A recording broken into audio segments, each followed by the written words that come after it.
Today on Guilty by Association, I'm joined by Sarah Hudson of InfraMark, a problem solver who has spent half her life in this industry.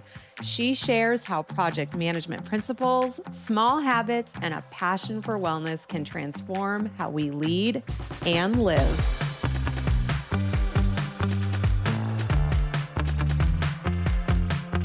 Sarah Hudson, welcome to Guilty by Association. I'm so happy to be here. Like I'm ecstatic. This is the best. And no pressure. We like to have fun around here. So don't worry about any of this. We're just going to free flow and we're going to have so much fun. So, where I always like to start with people is just your background. Like, how did you get here? How the heck do we know each other? Why are you on Yes, Guilty by Association I today? know. So I, like probably all of us in the industry, fell into it. I have been with InfraMark and I have been in the industry for 20 years. Fun fact about that is I actually have a monumental milestone coming up in November. I will have worked in the industry and for the company for half my life. Isn't that That crazy? I when love you put it. that into, I mean, when I think about that, when you put that into perspective, like that is a crazy metric to look at. So yeah, half my life I've been working in this industry. That is Um, amazing. Where did you start at Infomark? yes. So I had just had my oldest and was getting into the workforce. Came in as a temp. Someone had gone out on leave or a temporary leave. So I came in as a temp as an admin and was helping support that role. And that role ended up becoming a permanent role that it was available that I asked for. And one thing that's kind of been with me through all of this is I have or had a really bad habit of raising my hand. And so whenever there were situations that looked interesting or appealing to me, I raised my hand and asked, hey, can I do that? Can I learn a little bit more about that? So the first step into that was deed restriction drives. Like, I want to go out and figure out what deed restriction drives are. I'm interested in how you guys run board meetings. I'm interested in working with developers. And so it kind of grew from there. Assistant manager, I went into a community manager role. Somewhere in the middle of that, we did software integrations. So I jumped on the project side of it and did software integrations, came back into management and was growing my family. So wanted to do something a little bit different, but still really liked the company that I was working for. So took a complete 180, went into accounts receivable, kind of back office stuff, was finishing my degree and logistics. Logistics is a crazy mind with logistics, and that's how I kind of landed in project management. And so then from there, project management, working. That's how I kind of got introduced to you guys with Vanica, kind of working through software implementations. And now I serve as a director of continuous improvement with InfraMark. My role, I collaborate across departments. I have a problem solving problem.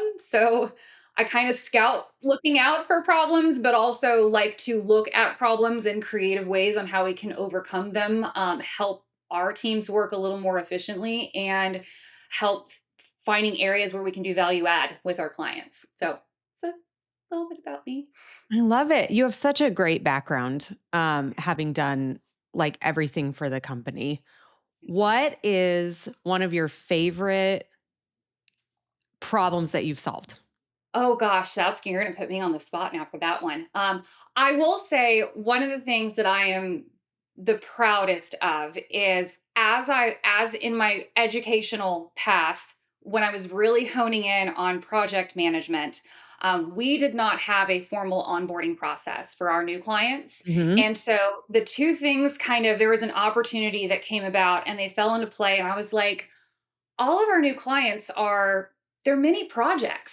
They have a project life cycle. When you break down all the project management functionalities of it, they are mini projects with their own life cycles. And I took a lot of the things I was actively learning in school and applied them to the onboarding process. And with that, built an onboarding whole shebang that I led myself for a while. I had an assistant that helped me through it. And then over the years, built a team that does our onboarding process. So that just taking something that you've learned, taking something that you're passionate about and applying to it in what it is that you're doing and figuring out ways to make it successful. is it's something I'm very proud of. It's so cool to be able to see, like, a finished result. You're like, "Hey, that was born in my brain, and now it's, like, a thing. Look at that really cool thing that I did." You definitely like, just from what I've seen over the years, you definitely do have that kind of a mindset. It really is inspiring to be around you. I know you probably don't give yourself enough credit for that, but it really is. You're such a smart idea person and, like, an innovator, and you're a tinkerer, I can tell, and I just think it's really cool. So, I love that about you. One reason why I was like, "Heck yeah, Sarah's gonna come on the podcast, and who knows what we're gonna talk about." It could go any direction. This is gonna be fun. Are you the same, type of tinkerer and problem solver at home too? Um, so probably over the years, well, I'm trying to think if I am. 'Cause I I don't do know that I like. am. I feel like I have a different persona at home than I do at work. Yeah, and it's just because it's a little bit different. I don't want to say I don't have the challenges that I have at home because you definitely do. It's just a different concept of challenges. And so I think the ways that you work through them are just different. I have challenges at work that I really like because I my mind is a reverse engineering. I have a broad idea of how I want something. I go, poke in. It's like, well, this works. Why does this work? Let me figure out, all the things, and then I figure out how it works. And it's like, okay, well, how can I make this different? How can I change that? What happens if I do that? Oh, don't do that. That broke. Let's put that back. Reverse, reverse.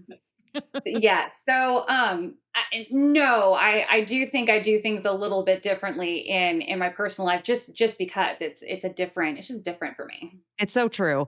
I was only curious because 'cause I'm like, "Man, there are some problems at home, from in the day to day." Like, I don't know, I'm working and my son is out there doing homework and he keeps interrupting me. And it's like, how can we solve that issue? Oh, I need to get this very fancy calendar that keeps track of all of the things that we're doing simultaneously in this house. And that fancy calendar is sure to solve all of my issues that I'm having while I'm at home and my kids are out there. And that's kind of where my brain went. I try to solve those types of problems all the time. I don't know what those types of problems really are. It's just timing of life type things. You know what I mean? Yep. Which is really funny because I live off of my work calendar, but I don't have a personal calendar, which is really weird because I am very organized and particular and OCD, and like my pieces of paper all have to be straight, and if they're stapled and things are arrayed, like it drives me nuts. And it's not disheveled, but it's not like that in the like I don't have a personal calendar. And I know people that live off of a personal calendar. Mine lives off of a work calendar. So I check my work calendar. Do I have any evening functions? Do I have things going on in the day to set lunch dates or whatever's needed? It's my work calendar that kind of controls all of that. So, I actually kinda have the same issue. Like, the one that I created at home is it's absent of everything from work except for when I'm traveling. Those are the only things that sit on the little personal calendar that we have for the whole family, so everyone just knows when I'm out of town. That's kind of what's going on. But my kids will come in when I'm trying to get something done, and they will literally stand right here and they'll just stare at me until I look at they don't care that I'm on a meeting. They wouldn't care that I'm recording this podcast. They're gonna stare at me until I look at them and give them an answer. I have literally gone like this before, like outside of the field of vision, and I have mhm. like pushed them away from the camera. Oh yeah, like get Yeah. out. Like, do you remember during the Can I get a pandemic? call? Yeah. Do you remember during the pandemic when there was a guy, like, on the BBC doing an interview, and his baby came in the little walker thing. Do you remember that? And the mom or the nanny or someone busted in and, like, pulled the baby out. It was literally the best. I feel that at such a deep level. Those are the types of problems that we need to solve at home. We need your brain I for that, Sarah. I will say though, I mean, there are some things that we have captured out of COVID. I mean, I remember I was really good in the public space. So being on camera and not having the cues that I'm used to in a public space, that was a hurdle that I had to overcome. And I remember, in the very beginning of COVID, I didn't have my own home office. I was working off of the kitchen table with all of my setup. My whole family was And the home. kids were And right next to you during their and the homework? kids were right next to me. And I remember I was getting on this important, we were trying to implement change control. And I was getting on this important call. This was my territory. I was leading the meeting. And and my son starts washing dishes. Oh my gosh. I'm like waving at him and I'm like, kid, stop, please. Can you give me like 20 minutes? Let me finish this call and then we'll go back to our lives. It's So, yeah. weird. I know the way that we have, like, started integrating work or person I don't know if we're integrating work into our home lives or our work lives into you know what I mean? Like, I don't know how the heck that is working right now, but all of us have the exact same type of issues um, that balance situation or integration of work and life. I don't know. I'm very bad at it. Um, I have 0 boundaries both directions. Like, I don't know. I know you have a lot of passion for this, and you've got some relatively new ideas for how to accomplish work-life balance and all of these things that we all, like, suffer through every day, or we all try to solve these problems. Tell me a little bit about this idea that you have and how you arrived at it. So, we know the narrative that's come out during COVID, post COVID, that revolves around this work life balance concept, setting boundaries, the big, powerful learning to say no, taking time with your family, taking vacation and turning off work.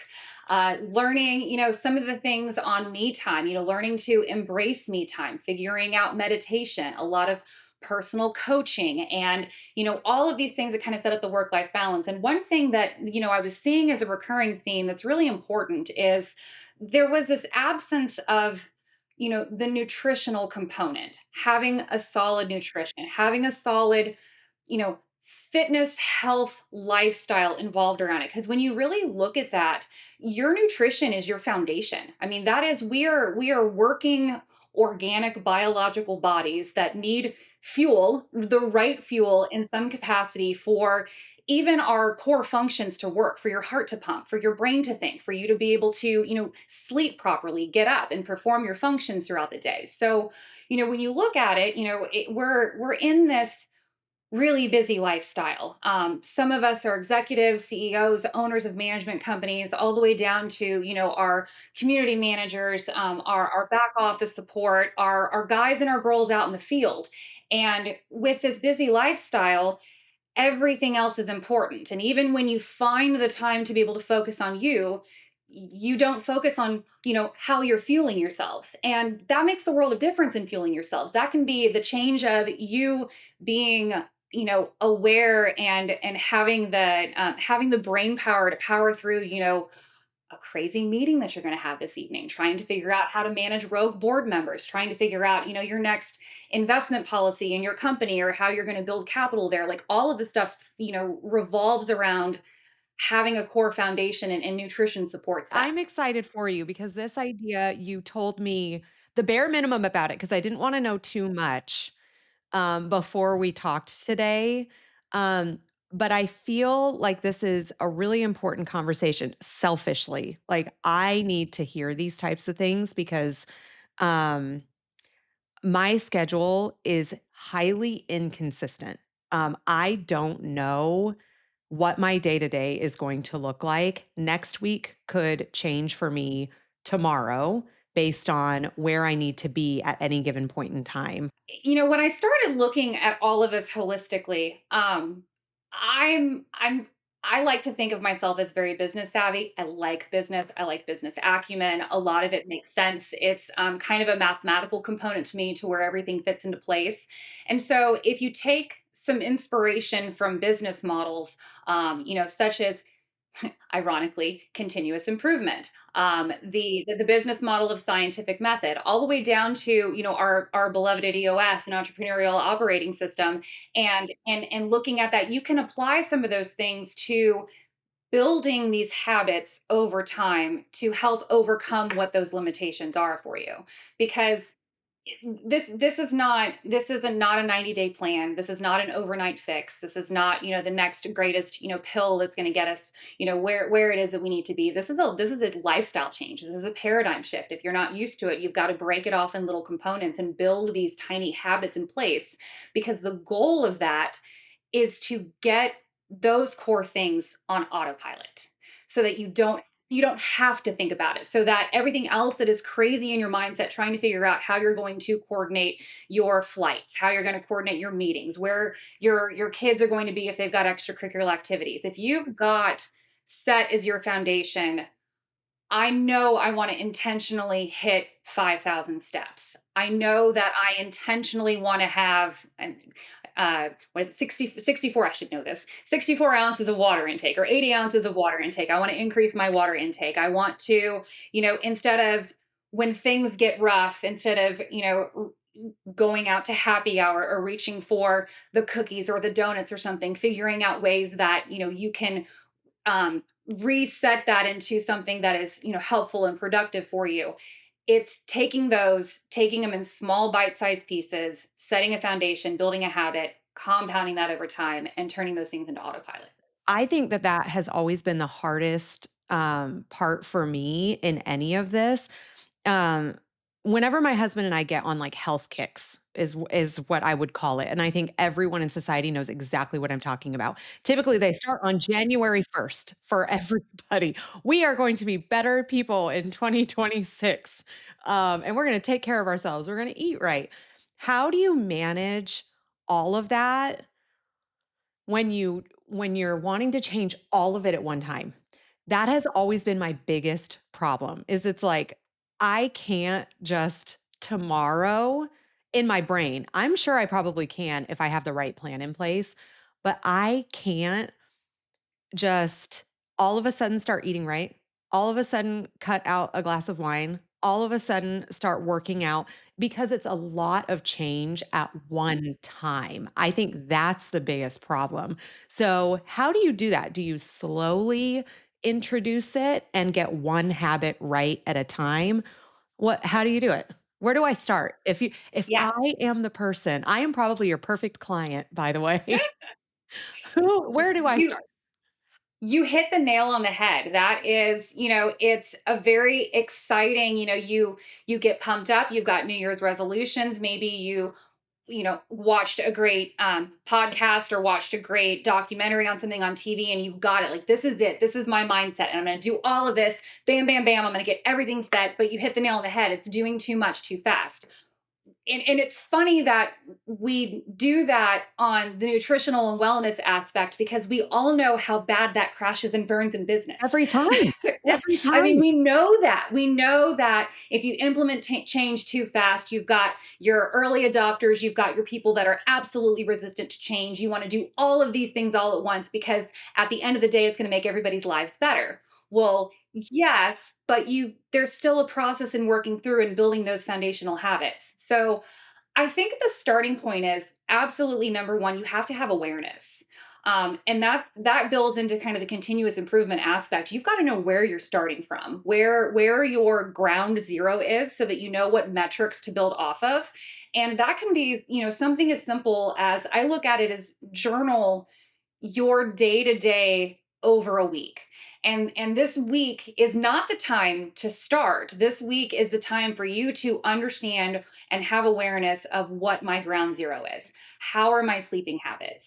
Um, do I do a lot of takeout? Is it good takeout? Is it bad takeout? Maybe you rate that, because not all takeout is bad takeout. I No, mean, that is very true, very there true. is good takeout. I'm not Mhm. saying, you can't cheat yourself, and if Are you not telling me not consistency, to have convenience. Whataburger for dinner tonight, Sarah? Your convenience is there. There is some good takeout. So evaluate, your good and bad takeouts.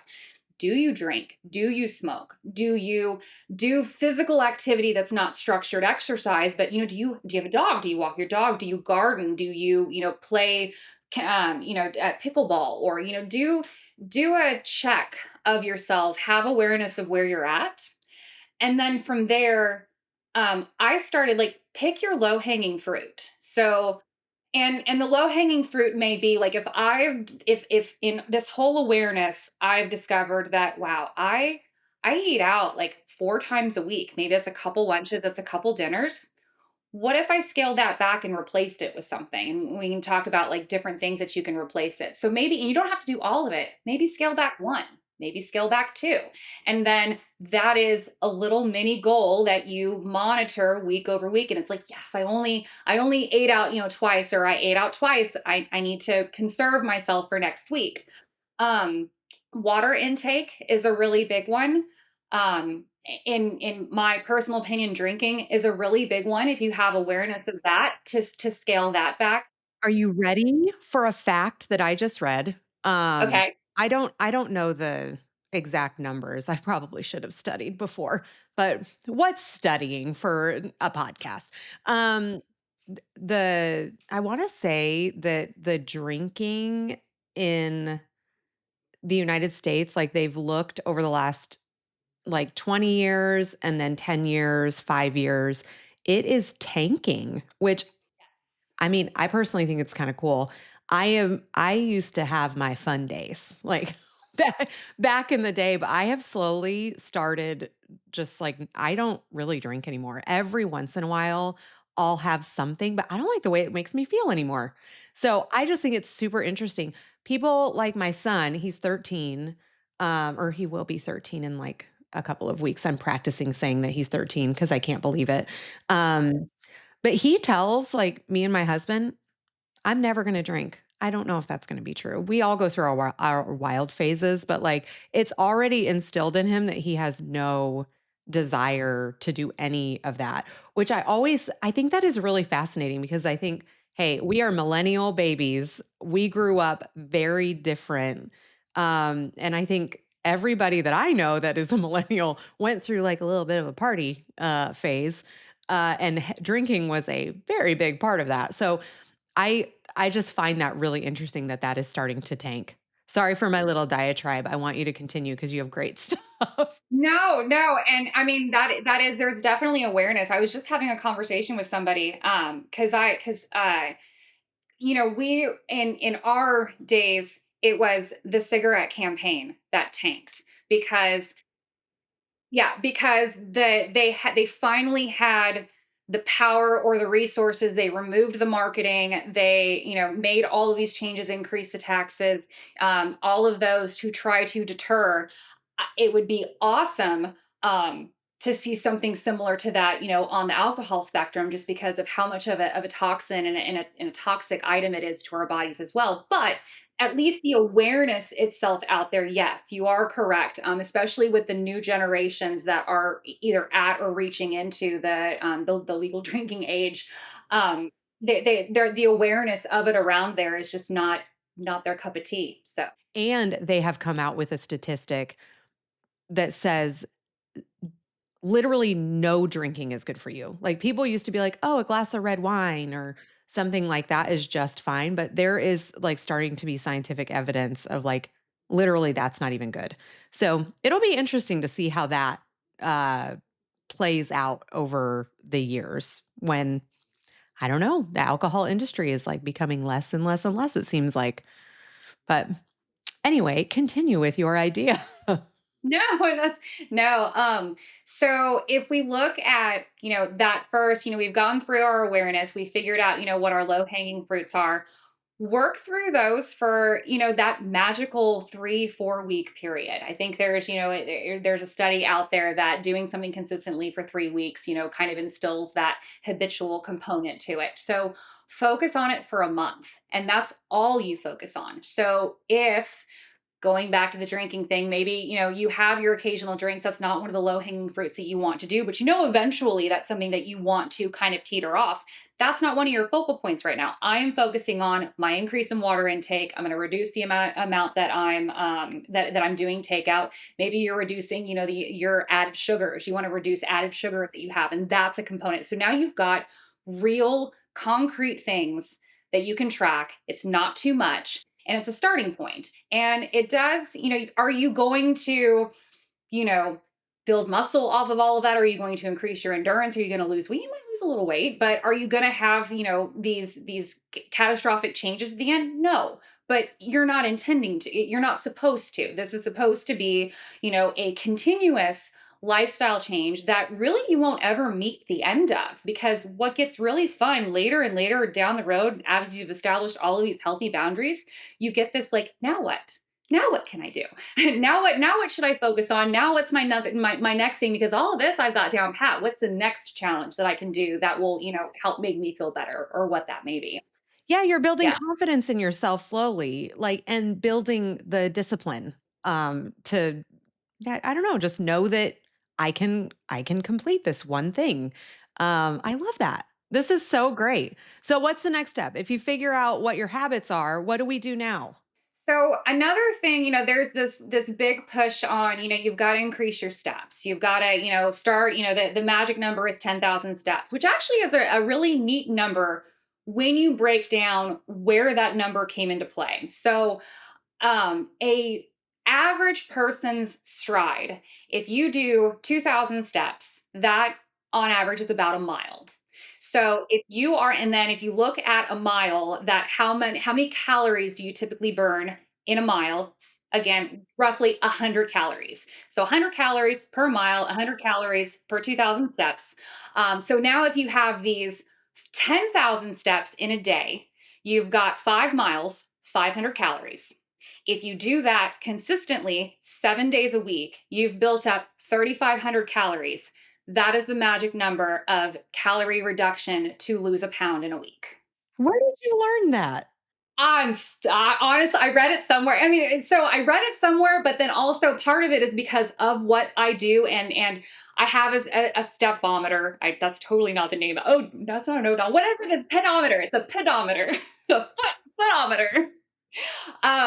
So, if you walk consistently, you start to average how many steps you're doing, and you know how long you're going for. And then I learned many, many, many moons ago that the 100 calories per mile is the magic number. And the reason why, you know, faster endurance sports burn more is because you're doing more miles in a period of time there, and hence you're burning more calories in time versus, a slower cadence of that. So yeah, so that's the magic 10,000 numbers, roughly, why it's there. So now you've got, we are in a sedentary lifestyle. It is what it is. We've just got to suck it up and deal with that. We are a sedentary lifestyle. You don't have to do the full 10,000 steps if you have an office job and don't consistently walk. Like, that's okay.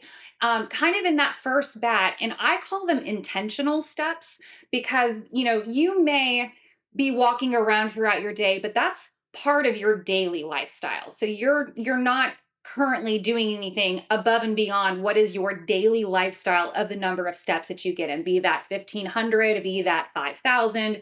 If you work in a warehouse, probably quite more. So you want to look at intentional steps, which would be these steps above and beyond of what your daily lifestyle is.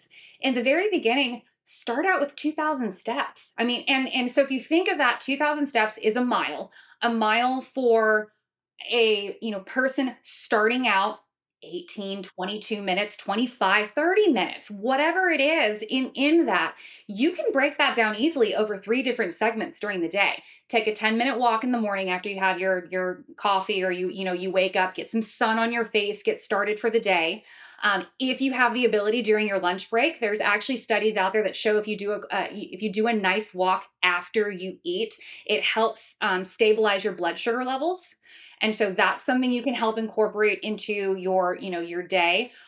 When you come home, take a deload. You had a rough day at work. Maybe it's nighttime. We're starting to get into our fall hours. I cannot wait. Thank goodness. But It's still but hot in spend some time. Houston for sure. But break those up. Maybe do 3 10-minute, even if it's a 5-minute segment. The whole idea is do something more than what you are doing now, and it doesn't have to be a lot. So to the next step, I've got my first month not, knocked out. I've got these things. I've increased a little bit of my steps. Now let's start focusing on some more intentional things. Maybe we've, heard the word macros. Counting your macros, counting calories. Yes. I do not understand any of this, by the way. My husband is a recent macro counter, so I can't wait to hear this part. So one of, studies have found that protein is one of the most Right. important macros that you can incorporate into your diet. Protein helps your, and I'm going to chop up this word. I should know it. The satiety. Oh God, that was so bad. Your feeling of fullness. We'll just call it that. Your Right, feeling of right. fullness helps that because protein is a very nutrient dense food, and protein is helps into your body, your building blocks, your components of what, help make new cells, help make, help improve or maintain, the muscle that you have to prevent muscle atrophy. So protein is a really good, component if you want to go down the, looking at your macros and trying to increase something. Protein is the first thing that you can start looking at. Does eating more protein I'm trying to look at, like, the snacks on my desk right now. I actually like protein type snacks. I love a good Chomps or, like, a handful of almonds or cashews or something like that. Cheese, I love that. It's a nice desk snack to, like, get you by, and you don't feel, like, super guilty eating any of that. When you get the right amount of protein, does it by doing that, does it help you lose weight? Or are there other things in macros that you have to do in order to help you lose weight? Or is it just like helping you gain muscle? What is the purpose of doing this macro counting? Yes. So from my personal experience in items that I've read, I'm not a nutritional specialist. I'm not a doctor in Right. this field. I know. But at the end of the day, a lot of the basics come down to, as far as for your question, to losing weight is your calories in, calories out. So you're wanting to look at reducing the calories from what you are currently having, and sometimes making those modifications to what your meals are will already help you do that. What was your turning point where you were like, wow, I really need to start focusing on myself so that I can take care of everything else in my life? Because I think that and I'm gonna say working moms because that's my life experience. I'm not a dad. I am a mom. So I talk about working moms, but I'm sure dads experience the same type of thing. But there is a point in time, right, where you're like, "Ooh, I need to like focusing on yourself and doing these types of things helps everybody else in your life, including your job, right? Like you show up in a better place because of all of these things. I just asked you like 4 questions at one time. I'll let you answer in the order that you want. So on a very personal note for me, what finally clicked is I have a very unhealthy relationship with alcohol, and over I am with that I absolutely do not drink anymore. I'm super excited to share that I just hit 7 months sobriety, like just a few days ago. So a lot of a lot of things somehow fell into place all at the same time. I made that decision, and simultaneously I made that decision. Like, I've been a very active person throughout my life. I fortunately know what exercise does for me. I know how I feel from it. I know how I feel when things are going. So I know so that kind of drives me, like, I know I can get back to there. But if you don't do it for so long, like, you want to be back to that point, but you can't because you have to start out slow. And so it's that, like, I just got to start walking. I just have to start walking. Let me get out walking. Let me get some steps in. And then so then how the next thing that came into play is I have had my number one item on my bucket list is to run a marathon. And I turned 40 this year. My dad ran his first marathon when he turned 40. So it's just always been in the back of my mind. I'm not an MS 150 person. I might be one day. I don't like to swim, so I probably won't ever do a triathlon, but like running is something I discovered a passion for. Started out real slow. Just I made my own couch to 5K plan. I did the run walk thing. I built in my own intervals. Ran my first 5K in March and got hooked. I've done, gosh, probably 8, 10 races so far now. Do you have the cool little, Oh yeah. like, they're so fun. Show us, show us. So this is the most recent one. Great. This was They have made these so cute. Like, my sister does this. She's huge into, like, 5Ks and getting all of those little, I don't know, what are those called? medals. They're Medals. there are I don't know what participation I wanted to trophies. call Don't it, an take those away award. from us. I know. I wanted to call it an award, a Yeah, they're medal. medals. Obviously, I do not run. I have no medals in my life. But maybe I could learn to love it. So, I think it's so cool that you're doing that. That is so great. Yeah, it I'm jealous. Like, I have so much respect for people who are able to get themselves over a hump.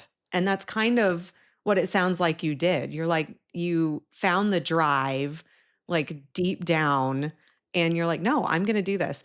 You did something else really cool within the last, like, 18 months. You got some, what is the thing that you got for project management? Oh yes, I got my PMP certification. Got that in March of last year. Was something I toyed with the idea of getting for like 2 years, and I could not. I actually even did a LinkedIn post on it because I'm really big into goal setting. I'm really big into goal setting, breaking things down in little compartmentalizing things, breaking them down into easy things. You can only eat small bites of the elephant. You can't eat the whole thing at once. Um, but I could not get traction on the best way that I wanted to study for this exam. And there's a decent amount that goes into this exam. You've got experience that you have to document, and it's different years of experience based if you have a degree or if you don't. So I had a degree, so I only needed 4 years of experience versus I think it's 7 years if you don't have a degree.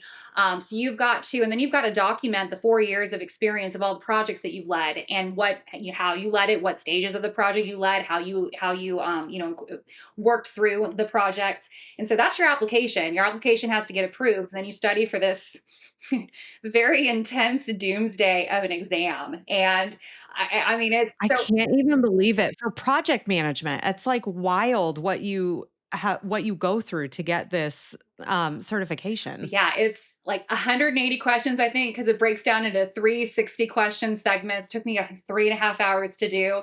And it is a doomsday exam because every question is like, your project has gone off the rails. How do you fix this? And it's like you walk out and it's like, oh my gosh, like all my projects are just going to be horrendous. Like it's a Right, right. very draining exam. But yeah, I was super proud of that. Yeah, that's a good accomplishment.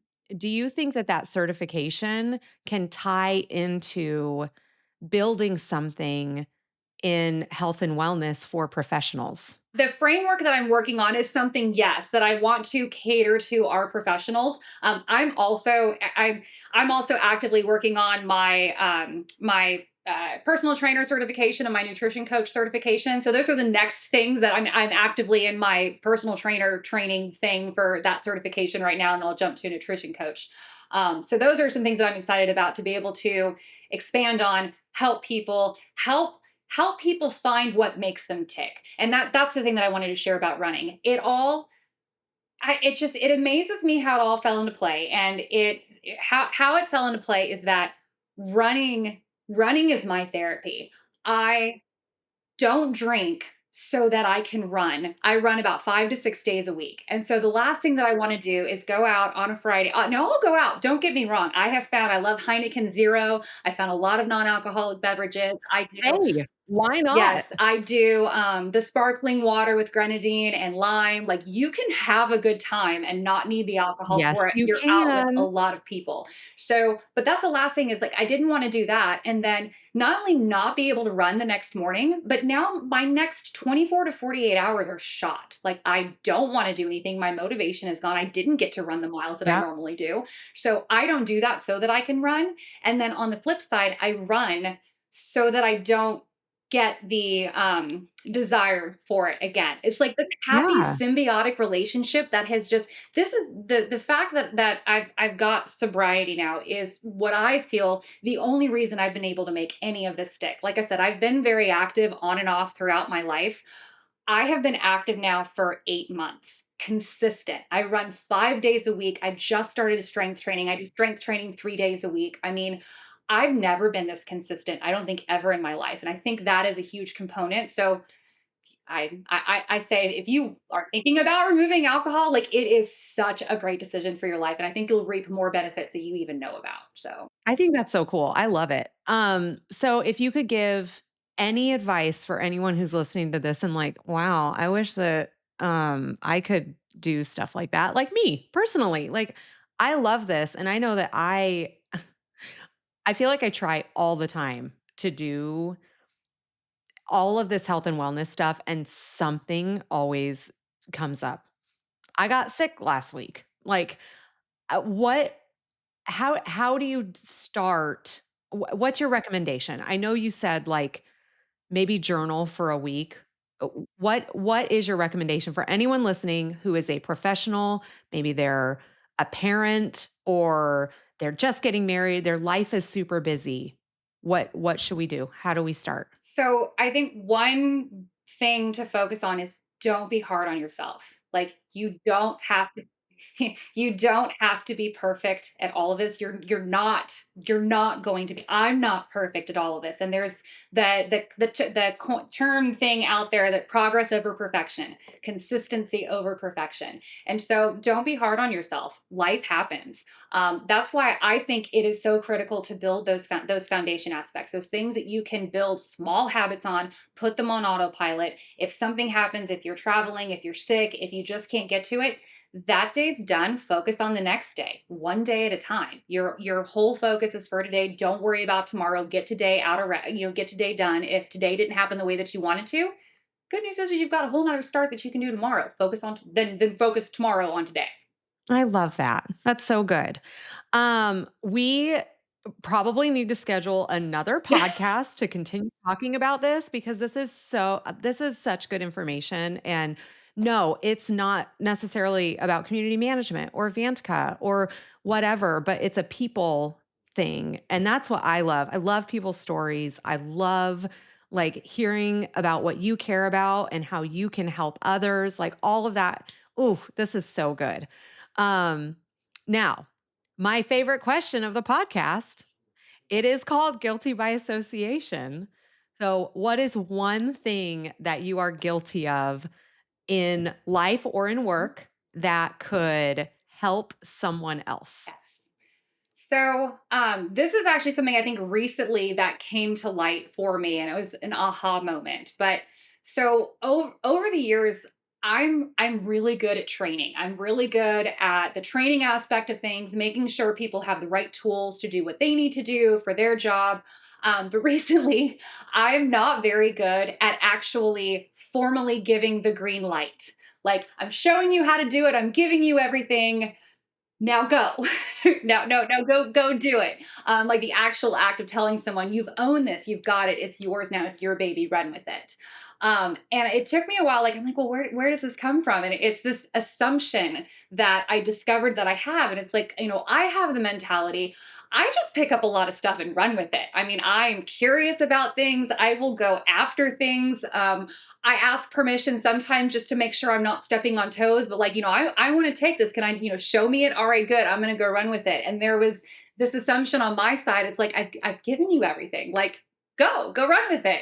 But taking that final act to, and it's also that kind of two-way communication and active listening and all that type of stuff, making sure that you're not just the one speaking, that you get the response back from the other party, that they understand it, they know their clear direction, they know that they own it now, so that you've got this clear communication on both sides. So guilty of over ownership? Too much ownership in too many things Yes, sometimes, but you always complete them. yes. But yeah, It's not like you don't. not just spreading the wealth, but and not even just the Yeah. empowering, because I'd had the empowerment component too, but it was that final like handoff, like Yeah. this is yours now, go. So yep, Oh, I love that. Sarah, thank you so much for joining us today. This was seriously so much fun, and we got to do it again sometime. we got to do it again sometime. You know me, I love these things. Thanks for listening to Guilty by Association. Be sure to subscribe so you never miss an episode. And if you enjoyed today's conversation, like it and share it with someone who might love it too. Until next time, stay a little guilty by association.